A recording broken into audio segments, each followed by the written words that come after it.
Well, hello, creatives, community, and kind folks. Welcome to RPG with DBJ. I am your host, DBJ. And of course, all of you that are able to take part in this show as we go live Monday through Friday at 6 a.m. Eastern Standard Time are the co hosts of this show. And before we get into the the thing that inspired me to talk about game design, the view, the path, the way sounds a little bit of a mystical mantra. I hope it does spread a little bit that way. But let me give you a background for what inspired me, because I like to tell you guys what inspires me, so that many of you who feel like you're not very inspired by things, uh, you don't overlook the very things that are around you, or uh, things like that. Yeah, no, Drew. Actually, I was going to say.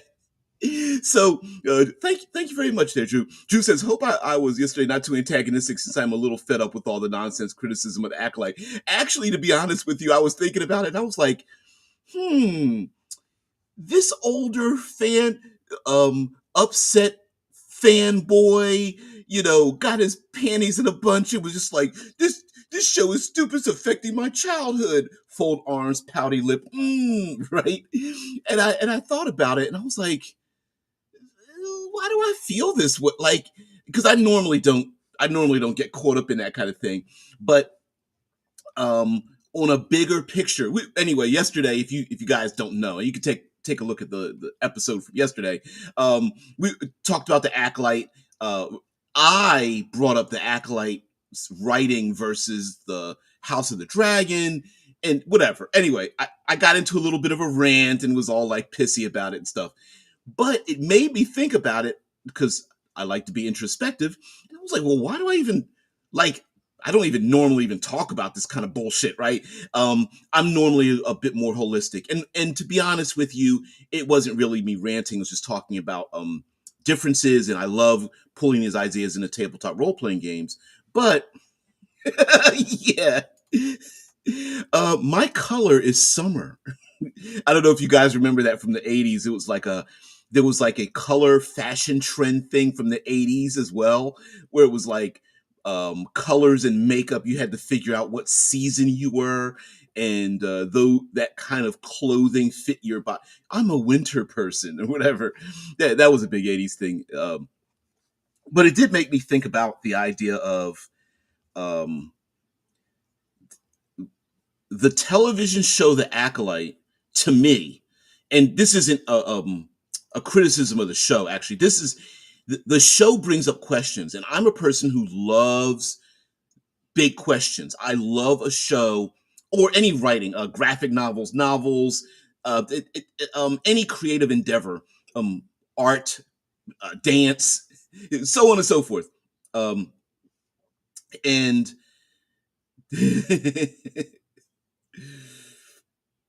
That's very funny. That's hilarious. My favorite color is clear. That's hilarious. I love that.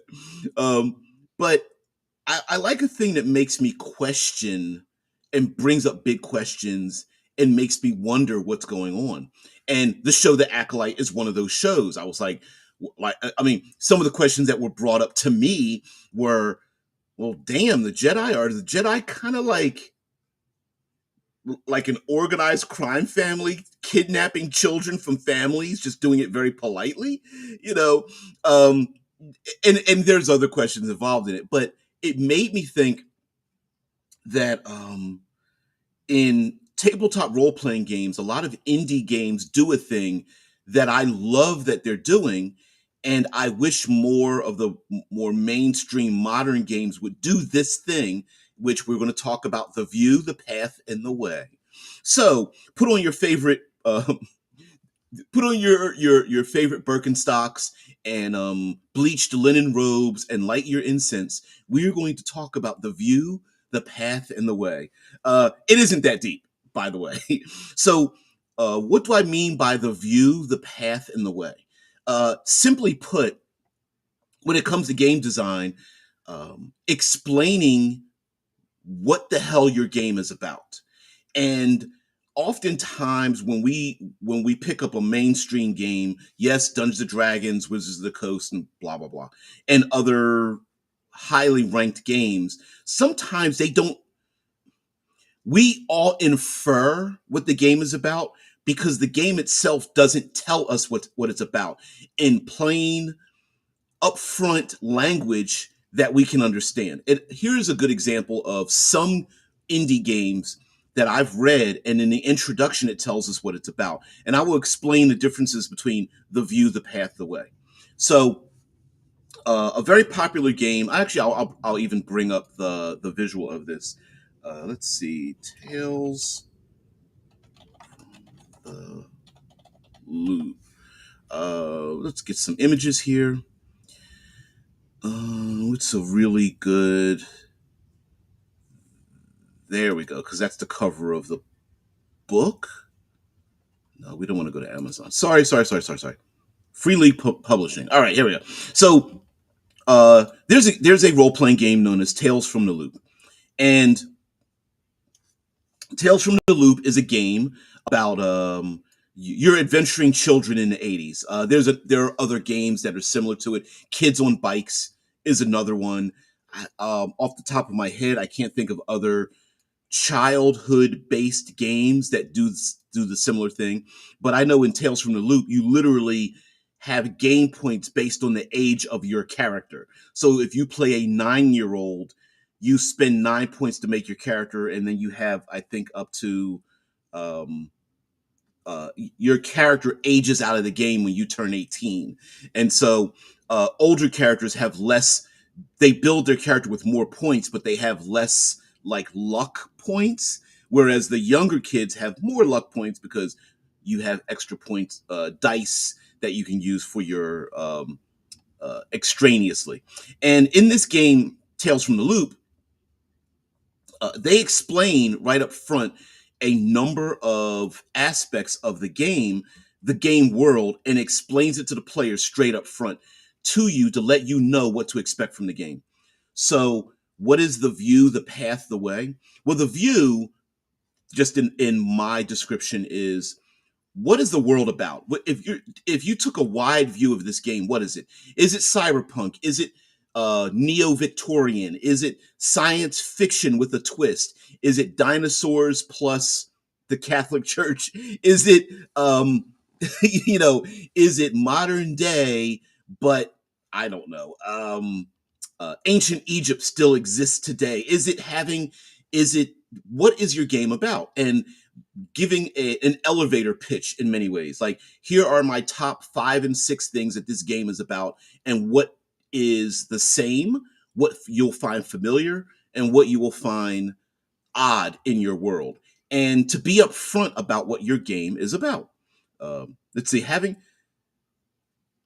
Adon says, having a vision, establishing concrete objectives, and deciding how to go about achieving them.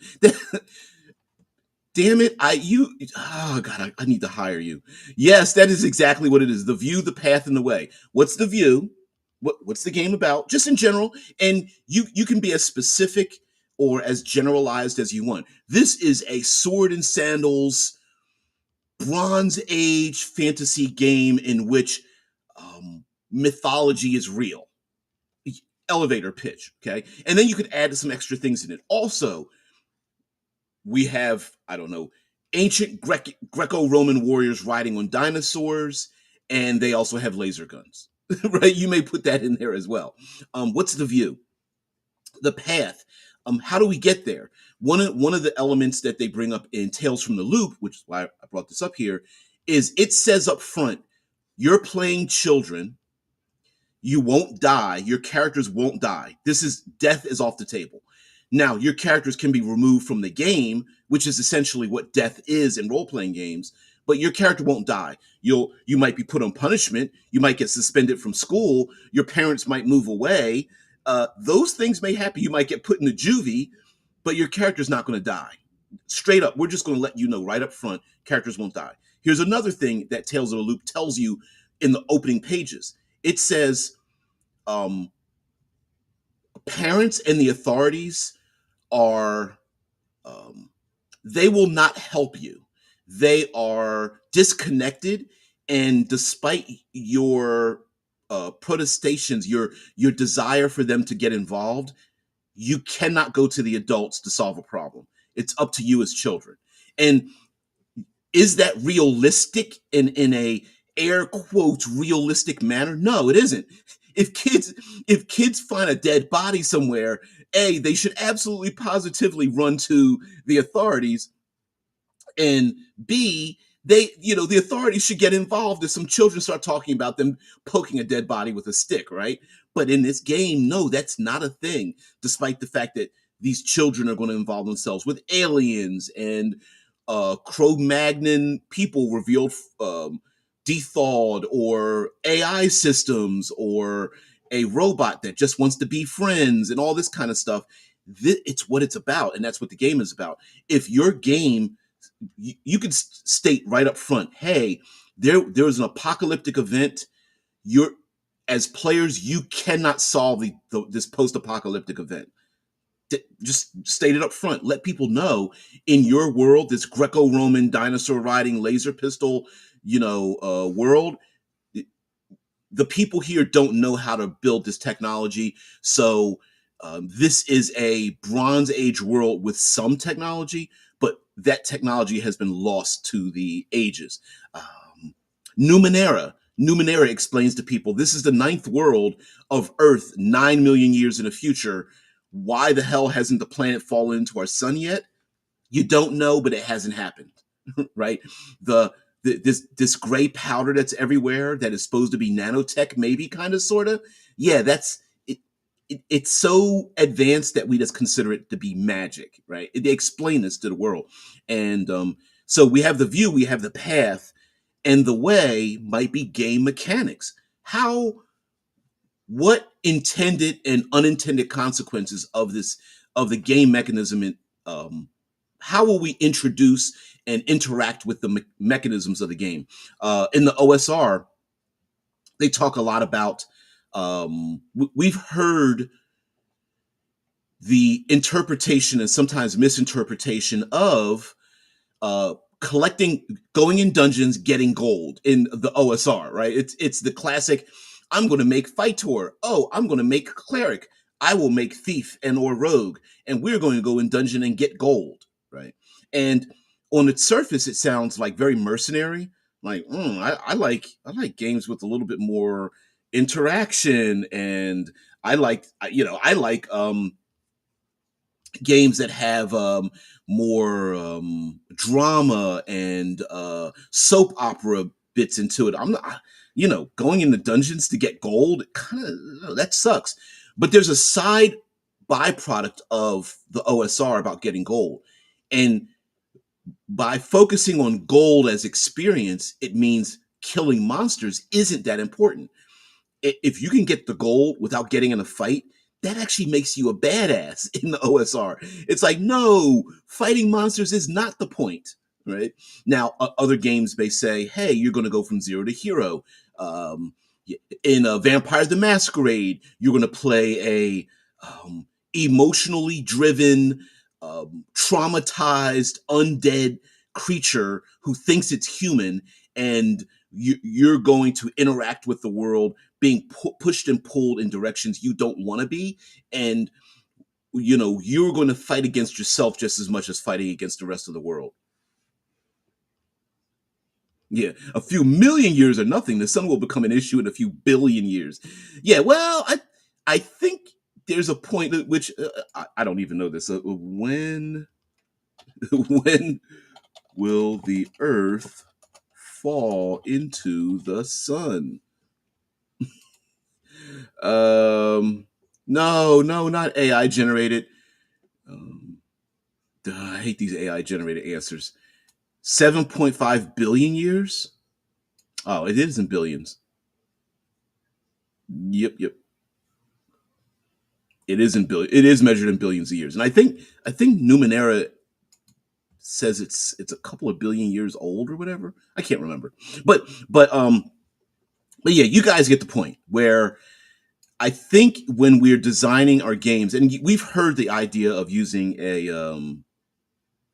elevator pitch to design to express your game. Your elevator pitch is someone with the wherewithal to make your tabletop role playing game, your novel, your screenplay, your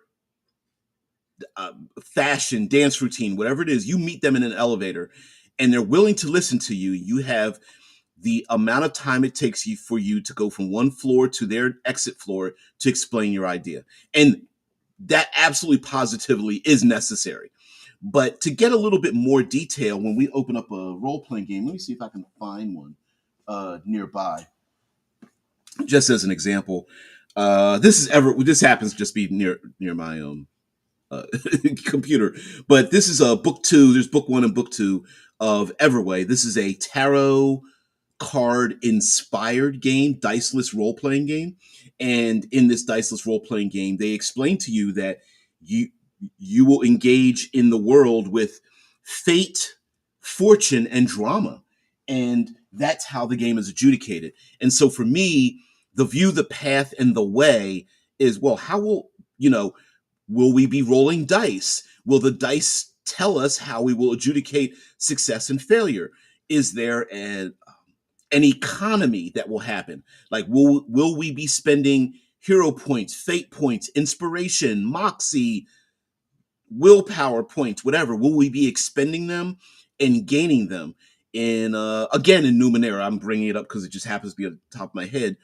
Will we be acquiring things known as ciphers, one use, one shot, advanced tech magic items that will help us solve the ABC 123 issue to then acquire new ones because that's the economy of the game? Will we be involving those things? And so, if we're going to be Greco Romans riding on the back of dinosaurs with Bronze Age weaponry and laser guns, will we also be acquiring ducats and or will we be taking down warlords or whatever? Just let me know what's going on. And is this a dice pool game? Is this a compare and contrast game?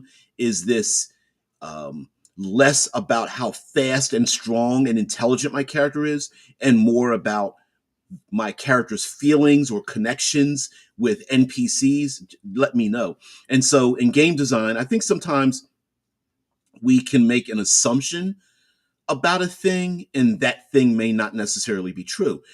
For example, how many times have we in our own tabletop role playing community had a uh, conversations and even conflicts over classic Dungeons and Dragons? Because people will say, "Well, it was based on a war game," and true, but what about this iteration of the game? Like, how does this iteration explain to me what I'm expected to do?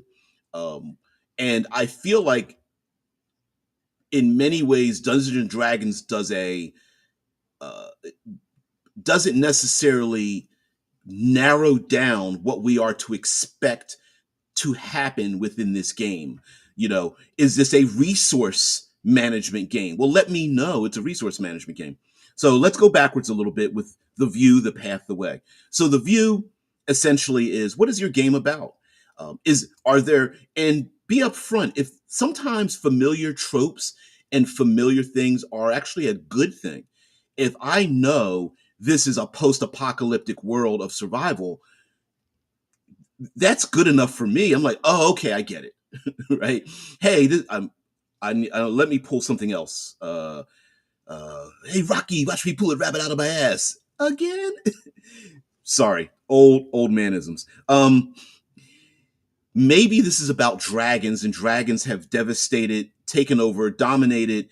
It's a whole fantasy world of dragons, and this world has been so devastated by it that it is post-apocalyptic. So you explain the world. As I said, the world is in a post-apocalyptic state where dragons have dominated, destroyed, transformed, and utterly um, manipulated and from the background human society.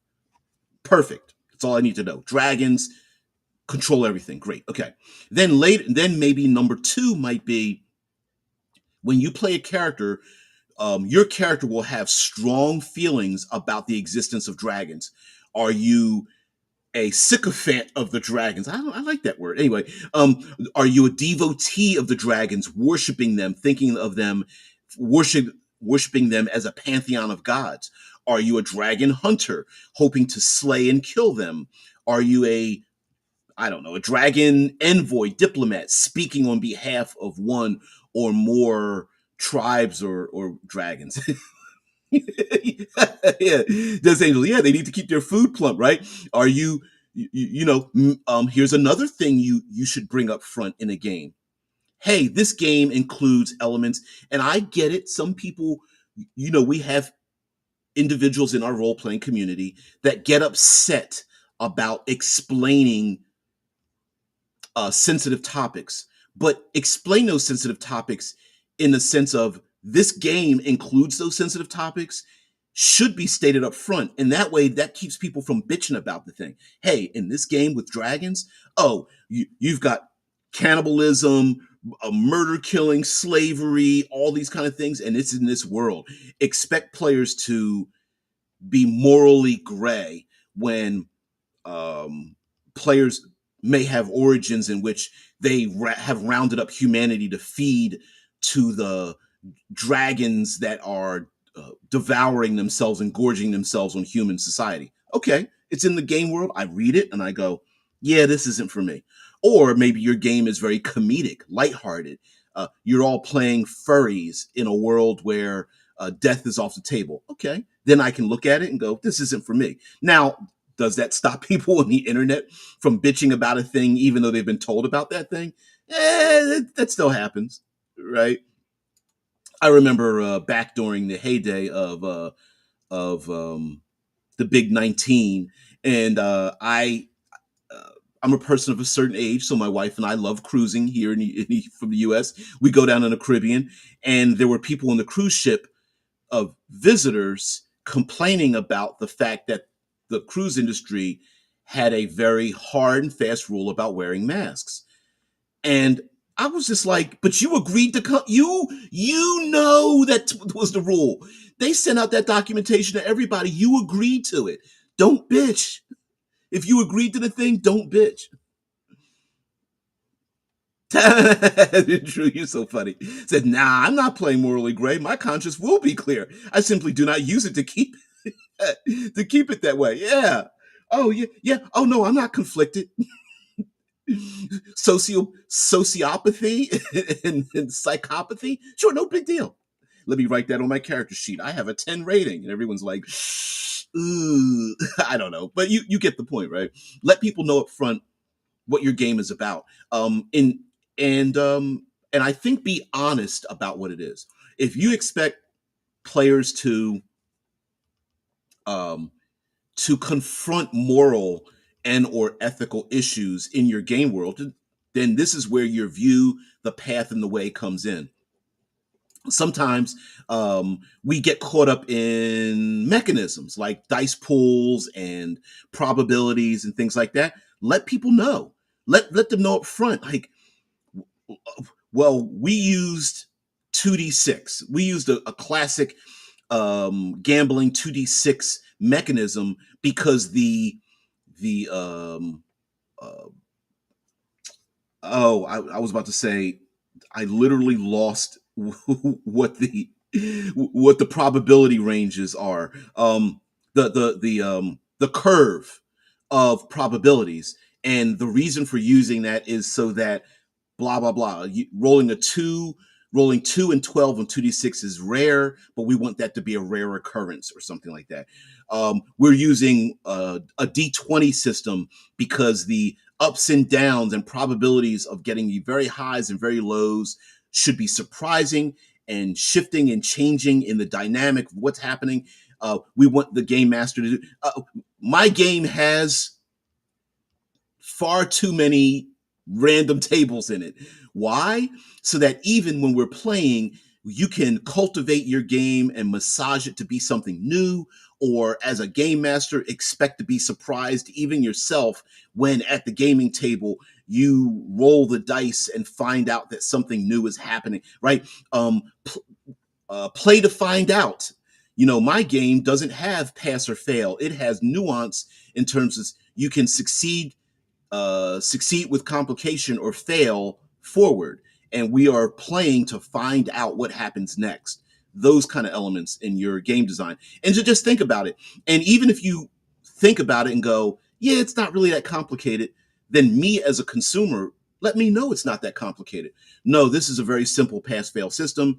It uses Caltrop core from a Gilla RPG, right? It uses a D4 system. That's it. You either succeed with great success, succeed with complication, fail, but you fail forward, or you fail with complicate. You greatly fail. You succeed, fail, or you succeed and fail, but there's nuance, and that's it, right? Drew says, of course, there is the issue that the game might state something like Vampire the Masquerade said it is about horror, but in actuality, it was played like a soap opera at most tables. Yes, it was bucket o' dice soap operas, right? And it brought a bunch of people in, and I think that part of it is a side effect that happens that we'd have no control over. Um, Playing Dungeons and Dragons being embraced in social media like Critical Role and Dimension 20 and many other popular live action things, that it is embraced like a soap opera, even though it doesn't have rules for that, is a side effect, right? Never got, yeah, definitely. I never got into Vampire the Masquerade. I I appreciate it for what it is. I never really held onto it. Like I was never one of those um, black fingernail emo types. I appreciated the game for what it was, and to be honest with you, it tried. I think as the second edition embraced this idea, it in the beginning it did try to embrace the on literally mechanically on your character sheet that you were going to delve into your humanity, and it does have stats like virtue and consciousness and courage and um, what was it, not self-sacrifice, self-control, and those were mechanical elements on your character sheet. Hey, what were the top three for Vampire the Masquerade? It was fire. There were like three to five: fire, sunlight, faith, and blood. And it was like one more. And whenever you were exposed to those things, you use the dice and your statistics on your character sheet to dictate your behavior. So it did have this push and pull that your character may or may not have engaged in certain things. And my group, when we played, because we played a lot of Vampire the Masquerade, in our group, what we did was if you failed those roles, we would describe the scene differently than what was really happening. And I remember one character was trying to seduce a young lady in a bookstore, and and he had failed the role, and I was playing it like she was being coy, like, no, I really don't want to talk to you, no. And then she's smiling at him, but kind of being seductive, but then kind of walking away or whatever. But really what was happening is he was like grabbing on her clothes and trying to like bite her and stuff, and she was screaming, and he didn't know that because his character was seeing it from a different point of view. And we kind of played those games with each other perceptually, and that's how we did it. But yeah, to expect that. Didn't mean to go down the Vampire the Masquerade rabbit hole, but the purpose of the of this little mantra that I came up with, because I was being a little pansy ass, complaining, um, stick in the mud,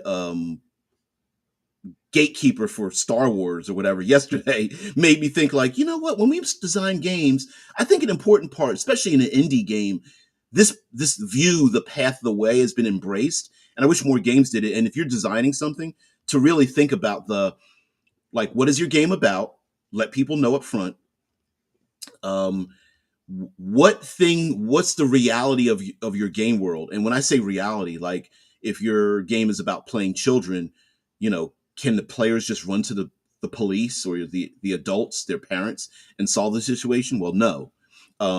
Is your game about survival? And will we be keeping track of supplies and things of that nature? Now, you guys are mentioning, to be fair, Vampire the Masquerade was originally intended as a soap opera, as the original Chicago by Night demonstrates. Yeah, it's very much a soap opera. Yeah, a video came across my feed from Black Lodge Games on YouTube, where it was like play games like not like a sandbox, but like a soap opera. I still haven't listened to it yet. Shadow says, I had a lot of friends that went to Old Town, West Kissimmee. Oh, that's north of me. And UCF campus to LARP Vampire, though. Wonder how many. Ooh, moved a little bit. Wonder how many tourists and students were victims. I had a friend of mine that literally had vampire contacts and teeth made for his LARPing experience, and there was a dentist's office that also knew how to make prop level teeth and contacts, like for movies studios and things like that. Very expensive, and he had some of that made. Then he got fired from his job because he would try to wear it to work and stuff. A little too deep into it, but good friend. Mir Sengfeng says, I've been working on a tabletop RPG system for my fantasy world. I couldn't run it in D&D or any of the fantasy TTRPG RPGs I've been seeing, mainly due to how so many rely on some kind of moral chart that's not fitting of my fantasy world. And that's a good point, right? Like maybe just talking about game design in general, I'm not even talking about your specific rules or your statistics or magic or whatever. What I'm saying is that let's draw ourselves back to the center again and go, what is your game world about? Um, Now, I will say this, and this is very difficult to do because as human beings, we are we are compare and contrast machines. We are probability filters. We tend to categorize lots of things as well. And one of the things we really do not want to do, and is a very huge turnoff, even though it's subconsciously we do it all the time, is don't measure your loves by your hates. Don't describe your game by what other games don't do correctly. Just talk about what your game does well. So be the positive, not the negative. So, and this isn't about your comment there, Sangfeng 335. It's about the fact that, I mean, you're feel free to make all those kind of comments here, but if you are producing something that you want other people to like consume, you know mentioning what kind of fantasy is your game world about. Is it dark? Is it more lighthearted? Is it more high adventure? Is it some weird mix of the two? Is it are players expected to be challenged? Is it their duty versus their desires? Do you have that element in your game? Are players expected to work together? Is there a backstabbing element in your game world? That kind of thing. Are they expected to um, I'm trying to think of another game that does something that is not unrealistic but disrupts the realism. Oh, Blades in the Dark. Blades in the Dark is about committing crimes and heists in a neo-Victorian world, and that you will come in conflict with other gangs. And the higher level you rise, the more dangerous others will find you, and you will have rivalry against them. So, can you win Blades in the Dark? Not particularly. Not really. And it tells you that there's this constant churn of criminals fighting each other like crabs in a barrel, pulling each other down. If that's what your world is about, say it up front. Yeah, yeah, true. Yeah, sorry that I tempted you to go down the Vampire the Masquerade memory lane. Yeah, but you can always pretend you did not tell us that anecdote, and in your mind told us something different. I'm good at pretending. Like, I'm going to pretend I was in a diaper wearing grognard with my thumb in my mouth, bitching about how something that I don't own and don't possess changed my childhood from yesterday. That's what I'm going to do. I'm gonna put a melted Snickers bar in a diaper, and then and, ooh, I knew a person that did that. It was pretty nasty. Um, you're talking about up north. Death Angel says, "Yeah, Black Lodge has a Kickstarter coming out." Don't necessarily agree with the Black Lodge community, but I listen and consume so much stuff from such disparate ends of the spectrum that I'm fine with it. Yeah, I had a pair of gloves with latex claws for my LARP gangrel. Ooh, I like myself some gangrel. Yeah, lived in Orlando. I lived up to the moniker UCF. You can't finish. Stop. Mm-mm-mm. So funny. You're so funny. All right. A little bit more detail that just came to me about the view, the path, and the way. So, yeah, here's Seminole. Yep, winter, spring specifically. There you go. Oh man, you guys. We should we should do something like.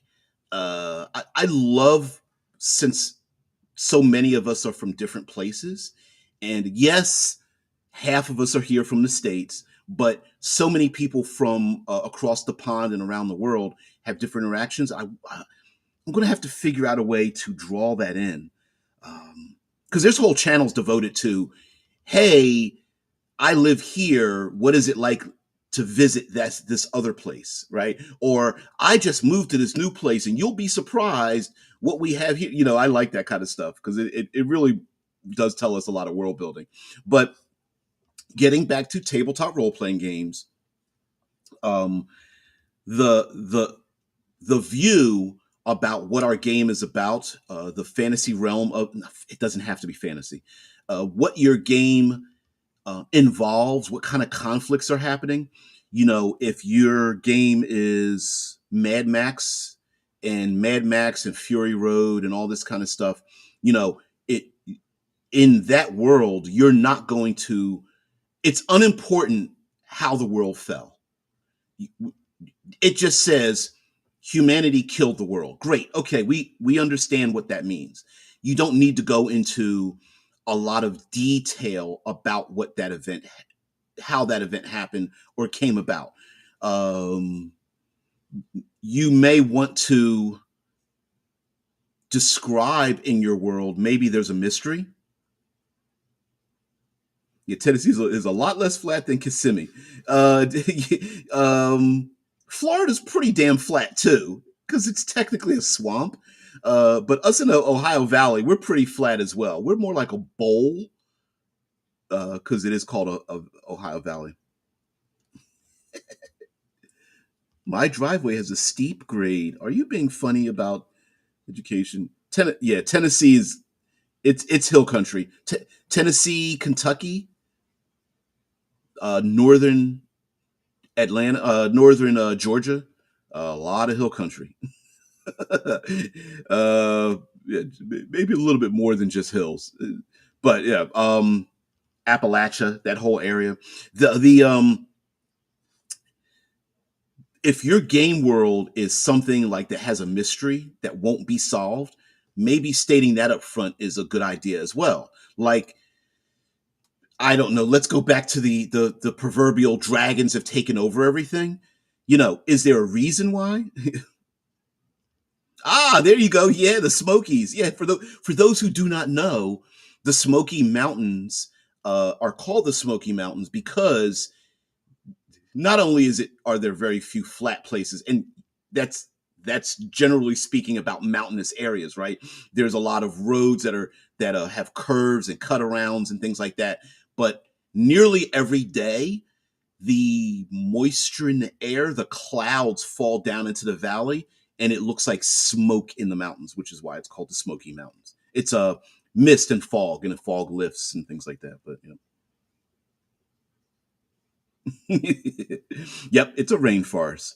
Yeah, or what are the other names of rainforest? There's like it's basically a forest that's wet, very moist as opposed to more dry. So yeah, very much a rainforest, which is we have so many different environments here in the U.S. It's crazy. If you were to visit all of the different environments, just the environmental areas in the United States, I think you probably get 90% of the environments you'd find around the world. Um, if you include Hawaii, you have volcanism. Alaska, you get yourself icebergian, that kind of thing. Yeah, yeah, yeah. If you include all of the U.S. territories, I think you get a pretty good desert. Yeah, we got deserts, forests, rainforest, plains, lakes, and ocean. Trying to think of some other swamps, mountains. Hmm. Yeah, yeah, yeah, yeah. We get pretty much everything. Um, and it's crazy where we live in those places too. Different cultures in those places. So with the view, it's an overview of what your world is about. With the view, the path, and the way. The path is how are we going to get to where we need to go in your world? Meaning, like, is this about giant robots? Are we expected to build our own giant robots, or will we is this more robotech and we'll be assigned a robot that has, maybe 10 to 15% chance to modify them a little bit, and we're expected to have different ranks in military? Are we traveling in unknown territories and we are expected to chart our own path? Or is this dungeon delving and we're going to go room to room, delving into the dungeons knowing our torches are going to burn out or something like that? And then, so that's our view and our path. And the way are what are some of the mechanisms we've seen in Shadow Dark, where Shadow Dark and other games have used this, by the way. It's actually not as new as we think it is. It uses a real world timer within the aspect of the game. So, what is it? Every hour, your torch burns out or something. Someone I did a review on, known as Dive, which is a someone created Dive, which is an underwater element to Mothership, the horror role playing game.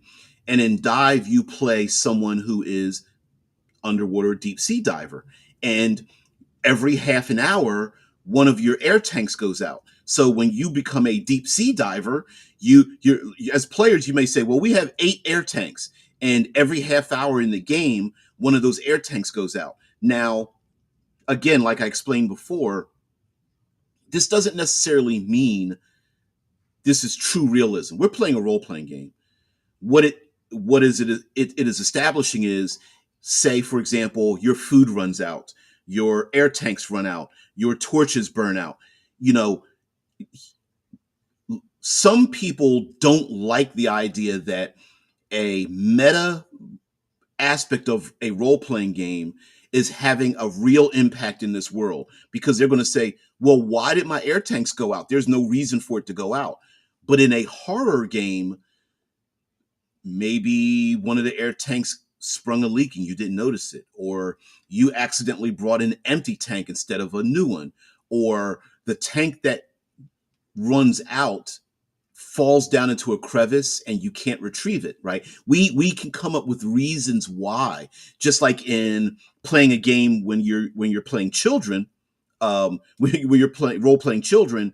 No, we're not playing a game where kids die, but your character sure as hell can get removed from the game. Why? Well, my parents moved away, or I went to juvie, or I'm on punishment, or something of that nature, right? Like I went into the hospital, broke my leg, and now my character's not going to be involved in.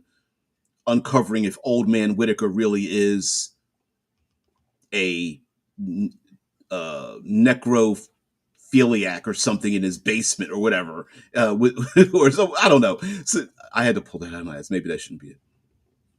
Yeah. Yeah, torches don't make sense to begin with as they take up all the oxygen. Oh, down in dungeons? Yeah, I've always thought about that too. Like, you really don't want to have lit torches down in dungeons. But I'm sure, I'm sure if you're, it's not a game of simulationism. Um, Sometimes we get a little bit too caught up in the simulationism part of role playing games, and it's like if you took a step back, you go, this isn't really simulationism. Like for example, there are people who are like in Dungeons and Dragons, like you know, it, I don't know, like you should get impaled by weapons and have bleeding and all this kind of stuff. It's like, yeah, it's not built for that. Not a single weapon, whether it does bludgeoning, slashing, piercing, whatever, none of that does permanent harm. It doesn't act as a real weapon. And then if you were to include it, then what about all the things that aren't weapons that also have detrimental effects, like, oh, I don't know, being lit on fire or having acid spilled on you or suffering from intense cold, right? Do you really want to play a character that has frostbite and lost three toes and two fingers and your ears about to fall off? I mean, that depends on what game you're playing, right?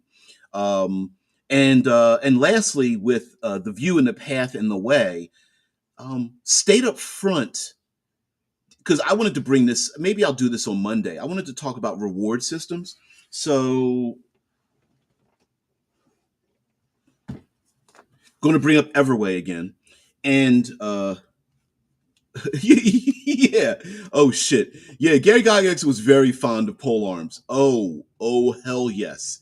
As a matter of fact, that's one of the things that pulled me into Dungeons and Dragons was all the French and German and English and Spanish pole arms because I didn't know what they were, and the language pulled me in because I had never. You don't in normal parlance you don't hear halberd and glaive and words like that ever used. And I was very much a wordsmith, not an expert at it. The words drew me in, and I really appreciate it. So this again, this is Everway, and Everway doesn't really have a codified built-in reward system attached to it, and it made me think as talking about how much I love this game, how much of a whiny, pansy ass little snot nosed asshole I am about role playing games that have or do not have reward systems. And it made me think about the idea like, I like games that have reward systems, but at the same time, I really don't need a reward system. Maybe I just like the fact that it exists, kind of like hacking rules or piloting rules or whatever, survival rules. It's like, sometimes in our community, we demand a game have a thing, even though we'd never use that thing. It's weird, right? It's like going to a place that has free refills and what's the restaurant? Red Robin. Red Robin has bottomless fries, and the wife and I, we go to Red Robin, and it's like bottomless fries. Why won't they? The server won't come and refill my bottomless fries, and it's like, yeah, but you can only eat so many French fries, right? Like, after the third time, it's a waste. But there are some people who are like, no, I want my cup refilled for the fifth time, even if I just leave it on the table. And that's a thing in our community. And I wonder with reward systems like in your game, like Numenera has ciphers. In Dungeons and Dragons, you have levels and magic items. In a lot of these games, are people really playing the game to acquire the rewards, or do they want to know that the game has a reward system and they play the game and they never actually interact very much with the reward system? They just like to know it's there. I mean, in Dungeons and Dragons, we have a level system as a reward system. We have inspiration that happens during gameplay. We have magic items that are found throughout the game, and I think sometimes some players can be thrown off if some of those reward systems are not utilized or overly utilized or used in percentages that are not as forthcoming as others would like. You know, if you're only getting magic items 10% of the time and you're in your head canon, you're like, we should be getting magic items like 50% of the time, it can cause a bit of a dichotomy. Same thing with like for me, I grew up with level systems that were extremely slow. So going from like fifth to sixth level was like 3, 4, 8 sessions of gaming before we moved up a level. Whereas maybe in a modern context, some players are like, listen, it's been 2 hours. We just ended the game. Shouldn't we be leveling up now? You know, that kind of thing. Anon says, I was just posting about how leveling ultimately just makes play more complex and take longer. And if challenges scale is completely illusionary. Dude, I'm with you. It's so there's a weird, okay, just the way my mind works. If my character has a stat of 1 and goes up against a number 1, that's equal. It's in my head, it's just as equal as if I moved up to a 10 and the enemies are a 10, or I'm at 100 and my enemies are 100, or I'm at 1,000 and my enemies are 1,000. A thousand versus 1,000, 1 versus 1 to me doesn't. There's no difference in it. Doesn't make me more excited for the game. So 20th level characters fighting other enemies that are equal, it's just like first level characters fighting things that are equal in my head. I don't see a difference. It doesn't excite me like, oh, I can't wait till I get 17th level. Because I'm going, yeah, but doesn't everything else just scale with you? Is now I get it. It feels like you can do more things, but so is everything else doing more things, and that's just more narrative exposition. So yeah, I'm kind of with you there, Anon. If that's what you mean.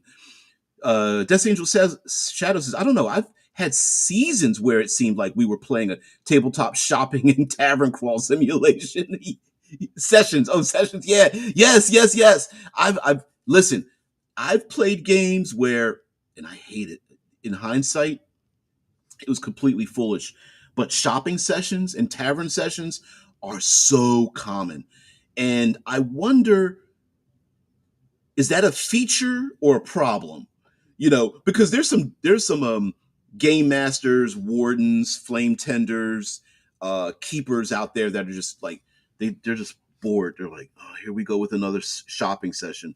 And the players are like, I'm going to go to back to the blacksmith. Of course you are. All right, what do you want? Well, I want to get my chainmail fixed. I want to upgrade my shield. Dude, it's been the third session. Aren't you done yet? Well, I changed my mind. No, I want the blacksmith to finish the chainmail, but now I actually want plate mail, and I want to play extra to have these things, these emblems put on it, and everyone's just sitting back like, really, dude? Like we have to stop the reign of the dragons, you know? Yeah, I'm with you. I'm so with you on that one. Yeah, shopping sessions, and of course the proverbial we go to the tavern and never leave it. But, well, I'm sorry. Sometimes they do leave after they burn it down. So but yeah, there are some players that just like go to taverns and just never leave. They're just like, I'm here in the tavern and stuff. Hmm. Wonder what happened here. What is this about? Oh, those are people I can invite. Ah, I did not know that. Sorry, there are these brand new icons on my streaming software, and I'm like, oh, that's strange that exists. Um, I can even take notes. Oh wow! Oh, that's a beta thing. Okay, I was like, what? Where the hell did that come from? So anyway, guys, thank you very much for letting me be part of the show. This idea of the view, the path, the way. Um, I know it sounds a little high-minded, like, what is the view, the path? Is this, are we going to be, again, walking around in our Birkenstocks and bleached robes talking about the view, the path, the way? No, but in role-playing games, I think that having like from 1 to 6, especially if you could fit it on like one page of what is your game about, what's the view of your game, what am I playing? Am I playing modern? Am I playing modern arcana where we're doing modern day, but magic exists in the shadows and alleys? Um, am I playing a post-apocalyptic world where we are surviving by the skin of our teeth as literal clouds of dragons that blot out the sun fly overhead and we are scrambling underneath these their shadows? Are we playing a neo-Victorian game of politics where murderers slice throats in dark alleys, but we also, it's a gilded age where we smile in the faces of our enemies as we commit assassinations and briberies and intimidation and threats or something? Who knows? But explaining that to the people, that's cool. That's the view. The path is, how do we get there? What is it about this world that this is the way? I have spoken. we Hey, we should create our own cult and be completely honest with you. Hey, everyone, if you'd like to join a cult, give up all your worldly possessions and allow us to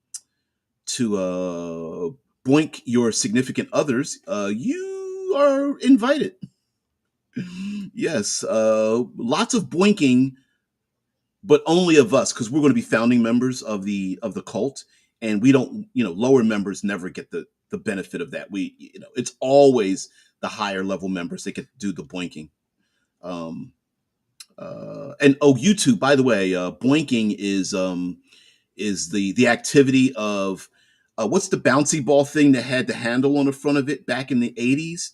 The bouncy ball thing, that's called boinking. I don't know if you know that. Which was a totally, there is a role playing game where all those kids' toys like Big Wheels and stuff still existed after the fall of humanity, and you could ride around on them. There was like a big wheel, green machine, bouncy ball. Oh, there was one that was a snake or a worm, and you bounced up and down on a worm. God, I can't remember all those things. Just so happen to know someone making an RPG about a cult. Okay. All right.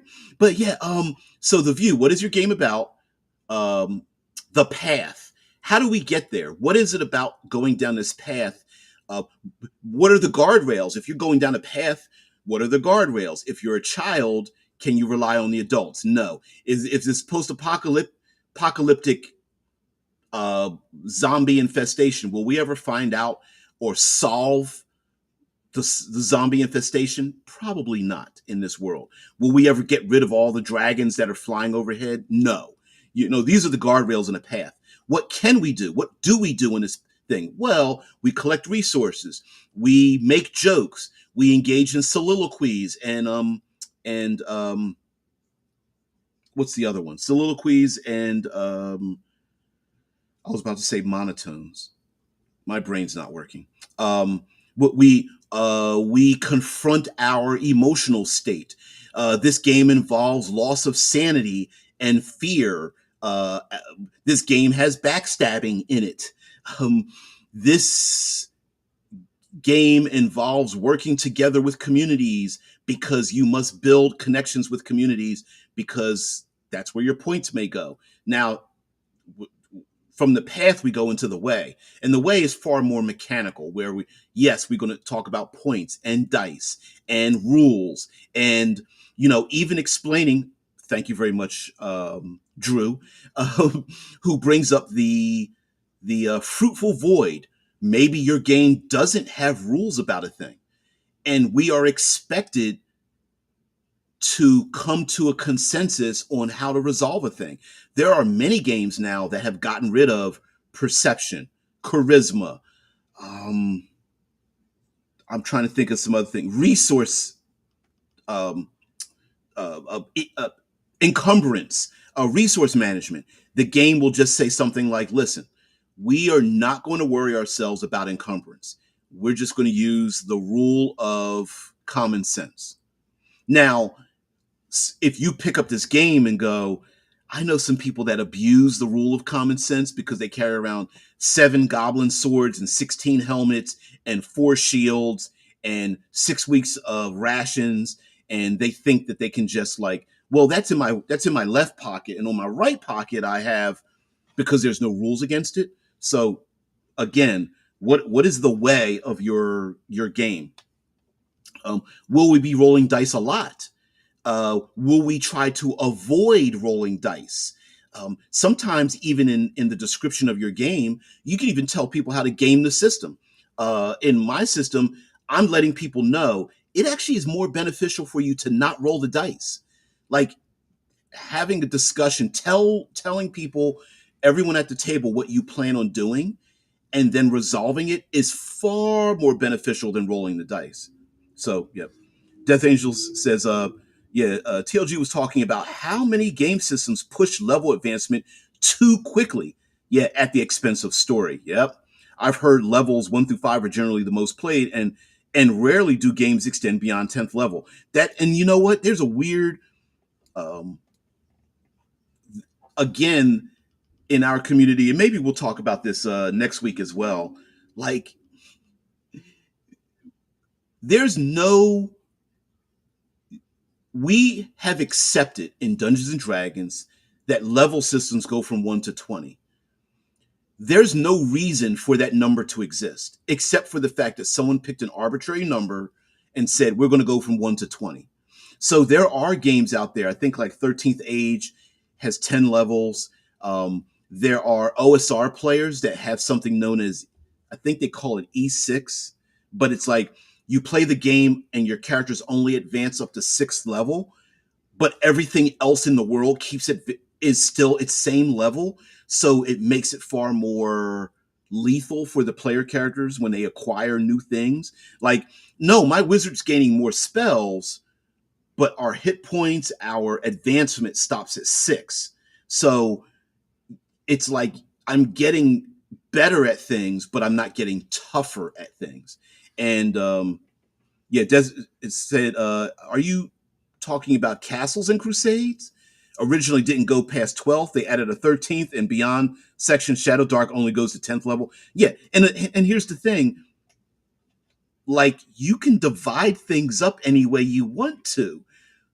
So when some people, because there are some players that go, what? There's only 10 levels in this game. Huh, mine goes to 20th level. And you're like, you do realize that like a pizza pie or a cake or an actual pie, you get to decide how the slices are sliced up, right? Like how significant are levels in your game if you have levels? Yeah, Castle Crusade. I didn't know because there are other CNC games, or there are other C plus something C games, like Call of Cthulhu is COC.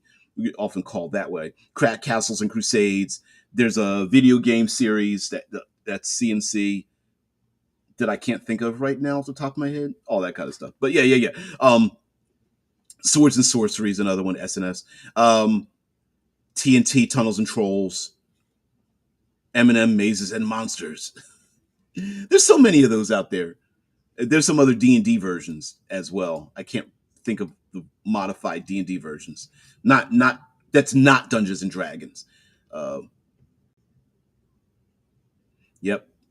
Well, kind of, one fed into another. It's a cyclical. So role playing games came out before video games. Role playing games had level systems in it. Video games were basically designed by nerds who played role playing games that put level systems in video games, and then reflected back into the role playing arena, meaning like, oh, people are used to level systems. We need to have a level system of this nature back into our role playing games, because there are a lot of role playing games that are skill based, and you just get points to add to a thing. Vampire the Masquerade is a example of such a game where you get experience points and you spread those points throughout your character, increasing some of your attributes. You get more capabilities, your disciplines, those were your vampiric powers, and throughout all of the White Wolf games were like that. GURPS, Call of Cthulhu, shit, a ton of games where like they had no level system. You just gained an arbitrary within that game system number of points, and how much it costs to raise up some of your things were based on how like you used your points. So my stealth skill is 8. To raise it to 9, I need 9 points to raise it, or something like that. Yep. Yep. 3.5 edition had epic levels. Cloud walking was a thing. Yep. Also, we'll get in, maybe, you know what, we'll go down this pathway next week, because we'll talk about like adversaries. Yep, level 35. Even, well, you know what? It wasn't even 3 before 3.5 in Beckme. Beckme. What does Beckme stand for? Okay. Basic Beckme. Let's see if we can find it. Basic, expert, companion, masters, and immortal. I always get it mixed up. I always go basic, expert, champion, but it's actually companion, masters, and immortal. And back in Beckme, it and this was based off of the Frank Menser compiled edition, 1983-86. And yeah, it went up to level 36. So it's not that rare that those things were bigger, better. And you know how we are. You know, human beings like bigger and better things. Like, oh, number go big. What is it? Knights of Last Call, numbers go burr, right? It's like, yeah, bigger numbers mean better. And it's like, nah, not necessarily, because then what do you do? I remember, anyway, even some of those super high level adventures were pretty ridiculous, and began ignoring the numbers to tell a story, which made the numbers actually insignificant. It's kind of weird. Big circle. So, guys, have a great one. Thank you very much for being part of the show. I really appreciate it. Thank you very much for tuning in. We'll go down this bit of a rabbit hole about like game design, reward systems, leveling. Uh, uh, um, Leveling is a reward system, but how immediate is your game reward system in your game? Like, is this something? Are players rewarded with things during the game? Are they rewarded with something at the end of a session or beginning of a session? Does your game? Yeah, everybody have a great. Yeah, you were literally a demigod at those levels. Yep. Oh hell yeah. Oh yes. And remember, the deities and demigods actually statted out the gods, and we all know the rule: if you stat it, they can kill it. Yeah, it was like, oh, the gods are weak. It's only a Ares was only a 20th level monk, 20th level fighter, 20th level ranger, with 768 hit points. He could easily be killed. And you're like, the god of war, really? But we're going to take everybody out with Death's Angel's Shadow. The comment, everyone have a great weekend. All of you as well. And if you've been here this long, I'm not going to ask anything of you. I want you to have a great weekend. And I hope you stop by 6 a.m. Eastern Standard Time here on this channel, RPG with DBJ. Yeah, I'd kill you. Yeah, you kill it. You take the mantle. Yeah, you know what? We had a player who literally he took over Orcus's position in the Abyss, I think it was, and his character retired, replacing Orcus, and was happy. And it was like, you do realize your character is dead? And he's like, yeah, this is awesome. He's like, he was so happy. We were like, what, really? He was like a power hungry. Yeah, it was the whole thing, dude. It was really funny, but he was just happy about it. So it happens. It sometimes those kind of weird things happen. Yeah, if you kill it, you take it over. Great. Okay. Well, all right. So anyway, guys, have a great one. Thank you very much for being part of the show. I really appreciate it. Everyone, again, have a great weekend. Thank you very much, Death's Angel's Shadow, and everyone else. Thank you very much. And yeah, we'll do this next week. We'll talk about game design and reward systems that kind of break apart Like, is this something we need? Is this a is this one of those things where everyone is expecting a refill on a thing even though we're wasting the refill? Yeah, how to win D&D. We'll talk about that too. Anyway, guys, have a great one. I'll see you later. Peace. Bye.